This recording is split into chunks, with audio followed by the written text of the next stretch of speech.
क्या अपने बेनिफिट के लिए दूसरों की हत्या करने वाला आवश्यकता के सिद्धांत का लाभ ले सकता है? इसी पर बेस्ड एक प्रसिद्ध वाद 1884 में आया, आर बनाम डडले और स्टीफन का। यह एक अंग्रेजी आपराधिक मामला है। कहानी की शुरुआत कुछ इस तरह से हुई। 19 मई 1884 को एक शिप को सिडनी के लिए रवाना किया गया था, जिस पर सवार थे हमारी कहानी के मुख्य किरदार Tom, Dudley, Edwin Stephens, Edmund Brooks और 17 साल का अनाथ अनुभवहीन नाविक रिचर्ड पार्कर। समुद्र के बीचों बीच जहाज के विध्वंस होने के कारण ये सभी एक खुली नाव में आ चुके थे। उस नाव में उनके पास न तो खाद्य सामग्री थी, न ही पीने का पानी। समुद्री जल पीने के कारण पार्कर बीमार हो चुका था। भूख और प्यास से सभी का हाल बेहाल था। डडले ने दूसरों से कहा, सभी के मरने से बेहतर है कि उनमें से एक मर जाए ताकि अन्य जीवित रहें। इसलिए हमें पार्कर को मार डालना चाहिए ताकि उसके मांस को खाकर और खून को पीकर हम सभी जीवित रह सकें।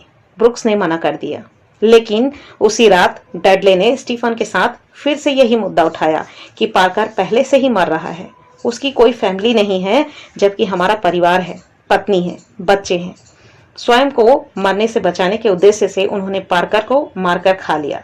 इसके बाद वे एक बड़े जहाज द्वारा बचा लिए गए। डडले और स्टीफन पर उस बालक की हत्या का मुकदमा चलाया गया। अभियुक्तों ने यह बचाव लिया कि उन्हें ऐसी युक्ति संभावना प्रतीत हो रही थी कि अगर और कुछ समय तक उन्हें खाने पीने को नहीं मिला तो वे भूख से मर जाएंगे। इसलिए अपनी जान बचाने का कोई उपाय न होने के कारण उनमें से एक की बलि देना जरूरी हो गया था। मुख्य न्यायाधीश लॉर्ड कालरिज ने अन्य 4 न्यायाधीशों की सहमति से निर्णय दिया। अभियुक्त हत्या के दोषी थे और यह आधारित किया गया कि इस मामले में किसी ऐसी आवश्यकता का सबूत नहीं मिला है जिससे कि अभियुक्त का उस बालक की हत्या करने का कोई न्यायोचित कारण हो, अतः वे हत्या के दोषी थे। न्यायालय ने आगे कहा कि नैतिकता के अनुसार यद्यपि अपनी जिंदगी बचाना कर्तव्य है, लेकिन किसी के जीवन को बचाने के लिए अपना बलिदान देना सबसे बड़ा कर्तव्य है, जिससे स्पष्ट है कि अपने लाभ के लिए दूसरों की हत्या करने वाला आवश्यकता के सिद्धांत का लाभ नहीं ले सकता। इस मामले में सबसे कमजोर, सबसे छोटे और बेबस लड़के को चुना गया। उसको बड़े के बदले मरना आवश्यक नहीं था।